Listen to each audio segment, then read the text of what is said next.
Welcome, everyone, to another episode of Taking Up Space, a Michelle A. Mayer podcast. You guys don't laugh at me. I know sometimes I come on here and my glasses are like this. I'm getting it together. Nonetheless, I want to come on today with a conversation for y'all, real short today because I have something to do. But I want to speak to friendships today, y'all. Yes, I want to speak to friendships today. You know, if you're like me, you have a base of day ones. I love my day ones. Big up to all my day ones. I've been thinking about y'all lately. I love y'all. And if you're like me, your day ones can't do any wrong, right? We know our day ones. Our day ones actually are like family.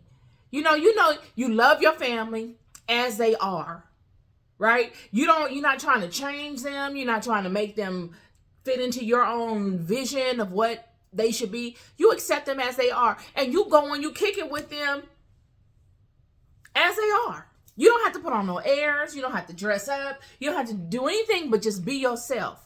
Because you being anything outside of that is going to distort the vibe. They're going to know. They're going to like, oh, she came and she's trying to be like this and that. It throws everything off. You can be yourself with your day ones. And because of that, you love them. Like they can do no wrong. No one can say anything about them. You will go through hell and high water with them and still give them the benefit of the doubt. You can go years without connecting with them and then reconnect and it's still all good. No, nothing's changed except for all of y'all's experiences in between the last time you connected and up until now. There's no judgment of them. You see only the good in them. Those are your day ones. So those types of people I'm not speaking to in this conversation. I wanted to get that out there right now. They have nothing to do with this conversation. This conversation is about the people that you meet along your way after you've had those relationships with them, right? After you've already established your day ones. The people you meet along the path of life. The people you meet at work. The people you meet in school. The people you meet through relationships with people. You know what I mean? People you get introduced to because of other people. These are the people that I'm talking about. Friend, I'm going to start off by saying, as you grow older, your patience level with friends decreases. Unless you're in that day one category, your patience level decreases. I mean, it does. You're not as understanding to people and their stuff. You expect people to be on the same level as you. You can know someone years and they still not a day one. You show them grace, but if they exhibit certain types of behaviors, they have to go, friend. You let them people go. I wrote a list of different types of friends, and I'm going to speak to them briefly because I want you to understand what I'm talking about. In life, outside of our day ones, in life, you got all kinds of friends you meet. You got the competitive friend, the friend that always wants to one-up you, or the friend that gets their drive off of what you do. Like if you over here creating something and they find out that you're doing it, now they're motivated to go and do that same thing or something similar. Or it could be competitive in the sense of you obtain a materialistic item, you know, a bag or something. And now they feel like, oh, darn, I want one of those bags too.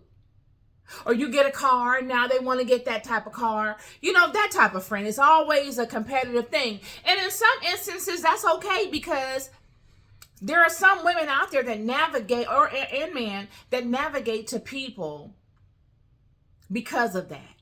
It gives them momentum. It gives them something to aspire to. Whereas if they didn't have those type of people around them to motivate them, they wouldn't reach as high for certain things. They wouldn't try certain ideas or business ventures.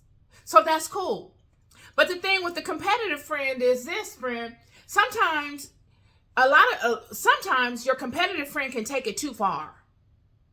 They'll use you to compete, and they low-key are negatively competing with you. It's not a positive competition. It's a negative. It's like a sizing you up kind of thing. Oh, she over there doing this and that, and I wouldn't do it that way. I'm gonna do it different. And did you see what she had on? And did you, all that kind of stuff. And you're like, well, wait a minute. I didn't sign up for this. I'm just your friend. Now you could do the same thing to them, but it's not your makeup. You're not in it for that. So throughout the hills and the valleys of life, you go, and after you experience financial gains and financial losses and birth of children and marriages and divorces and death of family members and depression and all this kind of stuff, after you've experienced all that kind of stuff, that competitive friend is really not the one you'll find that competitive friend is really not the one you want to have around you throughout all them different seasons. Because that competitive friend is constantly sizing you up.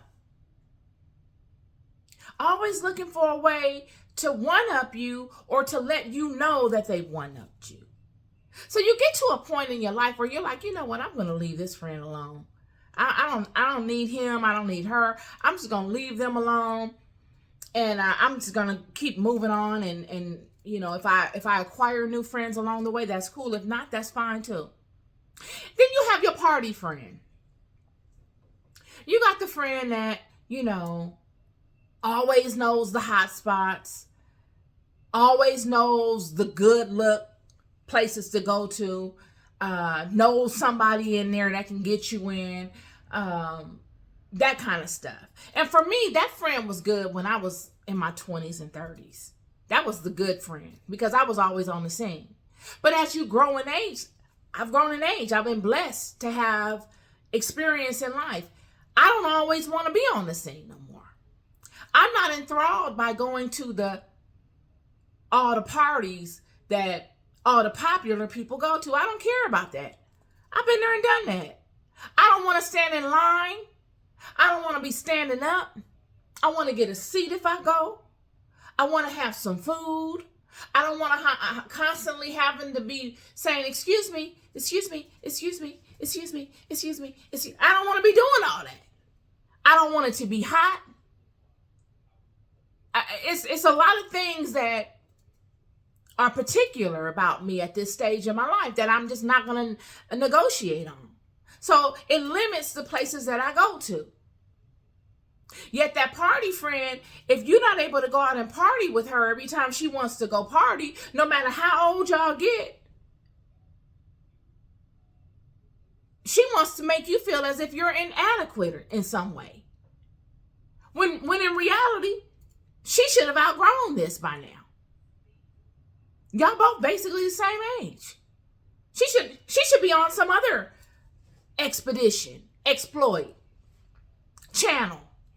Yet she's still trying to be 25 or 30. And then, with this friend, if you say something to them about it and bring it to their attention, both the competitive friend and the party friend, they never admit it. You're making stuff up on them. There's no ownership. It's all deflection. It wasn't me. You got it wrong. If you have a friend in your life that you think, no, not even that you think, many of us have friends in our lives that the conversation is colorful, exciting, interesting, like everybody is pouring information in, you're learning things from, when it's all about them. Whether it's something that they want to do, and if you're engaged in that conversation, they will be giving in their explanation of things, the background to that situation, the background to the people that have went there. They'll even give you scenarios of what other people they know experienced while doing those things that they want to do. You get an abundant plethora of information surrounding the topic. The topic that has to do with whatever it is that they're excited about, whatever it is that they feel like they want to do. Yet if you bring up anything that doesn't have to do with them, but has to do with what you do, does the conversation suddenly get dry? Does the same person that was just moments ago expounding bountifully upon all kind of stuff regarding the stuff that they want to do suddenly reduce their responses to 1 or 2 word answers? Stuff like, I'm thinking about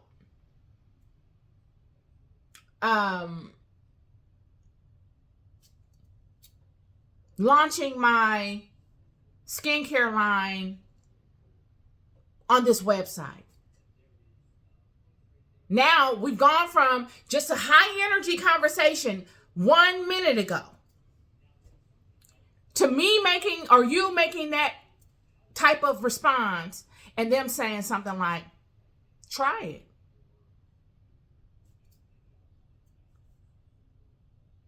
They might even throw in a influencer that does something like that and send you a link. But it's not the level of intensity as it was when they were getting information from you about the things that they love. It's nowhere near it. They don't have the same response. They're not interested, and it's obvious. I'm here to tell you, friend, you need to watch those relationships. You need to watch them. Because you teach people how to treat you. And the longer you notice things like that, and you don't say anything to that person, the more that person thinks is that's acceptable, and the more that they will take from that relationship. Because that's essentially what they're doing. They're using you as the friend to go out with, as the friend to bounce ideas off of and capture vital information. Because if you like me, you're pouring information into people. You're giving them information that they would have to pay for from other people. I mean, you might even be supporting them financially in their creative ventures. Yet you get nothing from them. And then if you don't want to do something that they want to do, now they want to label you as this and that. Low-key dish you. I'm here to tell you, you must establish boundaries with those people. You must confront them with it. And I know it's not the popular thing to say, because everybody says, oh no, you don't want to be confrontational. You don't want to say anything to people because, you don't want to be seen in that light. No, you do want to be seen in that light. Sometimes people need to see that.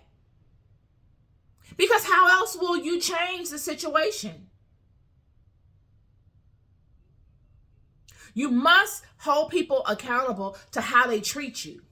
And if that's a deal breaker, if they feel like they've been disrespected, if they feel like that they can't handle that, and you're negative and you're mean because of that, then that's fine. You'll have to be that. And if they feel like that they can't be your friend any longer because of that, okay. I wish you the best. My show go on still regardless. Period. Because, a lot of times, friend, many of us have friends because God sent those people to you. It's the hand of God that directed that person to your life and allowed you to still be their friend for the amount of time that you have them as your friend. And we all must hold ourselves accountable to honoring the integrity of our friendships. You can't go through life and just because you're unhappy with yourself, come and throw up all of your unhappiness or your inconsistencies within yourself on your friendships. How do you know that your friend isn't going through something worse than you? How do you know that? Yet you would never know it because your friend is handling it. Your friend is not coming to you as a bucket for them to throw up and vomit all of their stuff onto. And I see this happening a lot. You can't, it's not your right to come upon someone and inflict your inadequacies on them people. Get yourself together. Just because you're unhappy does not give you the right to tell someone else or to make someone else the villain in your miserable story. Straighten out your story. Because that person that you're looking to make or that you're using to help you get through your situation, or that you're looking to make the bad guy because they're not going to allow you to do that, might just be going through something worse than you, and you won't even know it because they don't go out inflicting their negativity on people. Period. I'm telling you, I have seen people in life, friend,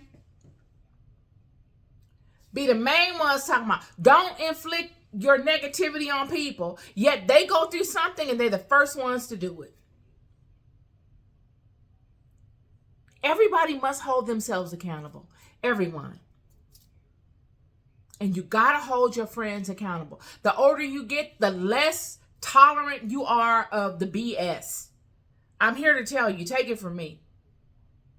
The older you get, for me, the more I treasure and honor the truth. I want to know the facts.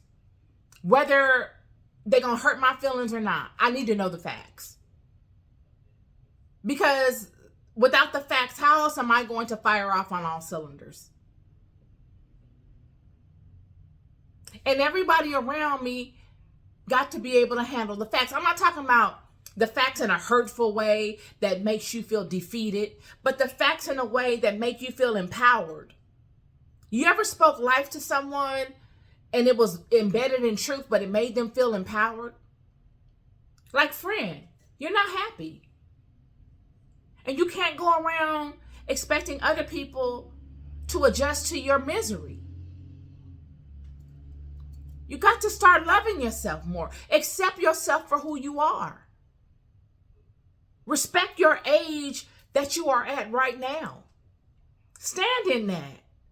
God loves you. You are not alone.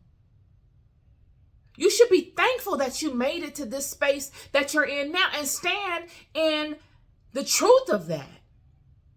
You don't need to be going over here to these places hanging with these teenagers and these 20-year-olds. Let's go do this over here. You going to hang out at this place is not going to guarantee you a husband, friend. You can meet a husband anywhere. It don't have to be at a bar. Those are the truths that we speak to one another that are blatant and honest, but yet uplifting and inspiring, that leave you with something that you can improve upon, a key factor that you can focus your attention on to help yourself. And that's what friends do. I just wanted to come on with y'all today. I had a conversation today. I'm gonna end it. I called T-Mobile to see if I could upgrade my lines. I got a bunch of lines with T-Mobile. Been with them almost a decade. And the young lady on the phone was talking and telling me how much my bill, because my bill was due.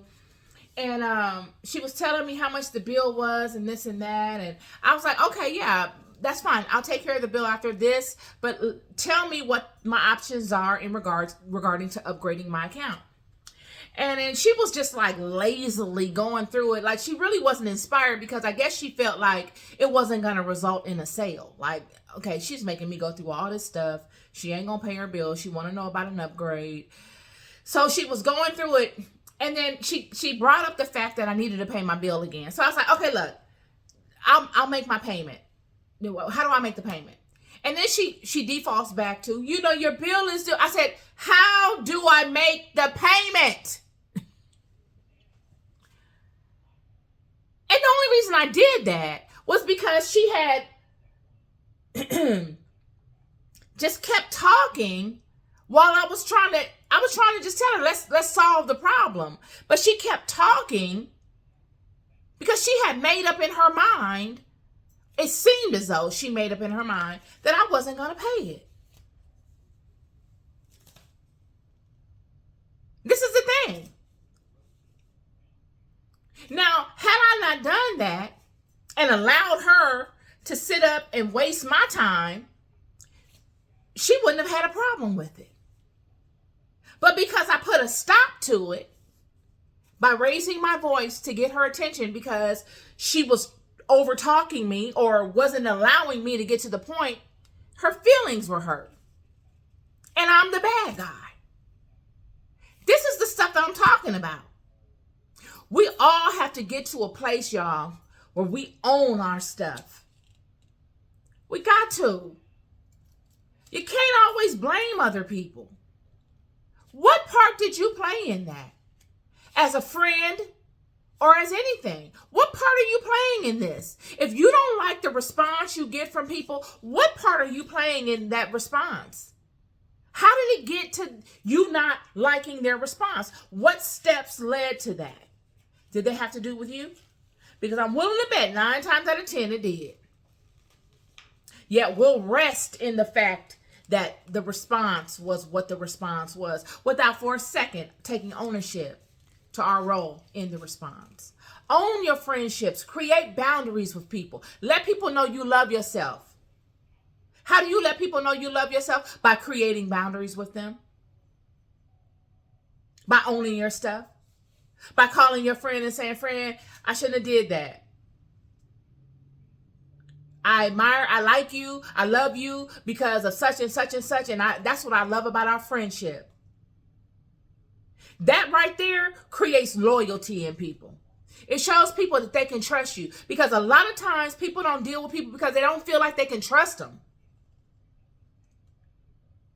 It's okay to want to have things work your way. Everybody does. But it doesn't give you the right to be selfish. It doesn't give you the right to go and try to push your stuff on other people so that you can find some relief in your own struggle. It don't give you the right to do that. God sent many of your friends in your lives to bless your life, for you to work together with them people to build something great. But because you cannot be trusted or because you're too immature to actually have a friendship, you don't ever get anything done with those people. And those people are still going to move on and do them. And all you're going to do is stalk them from the sideline and talk mess about them to whoever will listen. And they not going to care. Right your wrongs. Be a good friend. Be the friend that they were to you. Think back to them people and their actions in your lives. Were they good friends to you? And if you can say that they were, you need to do the right thing and right your wrong with them people. Because I'm here to tell you, good people don't come around a lot nowadays, friend. I'm here to tell you, they don't. You love more than you'll ever know. Happy Friday, everyone. Be good to yourselves and be good to each other. Peace and love.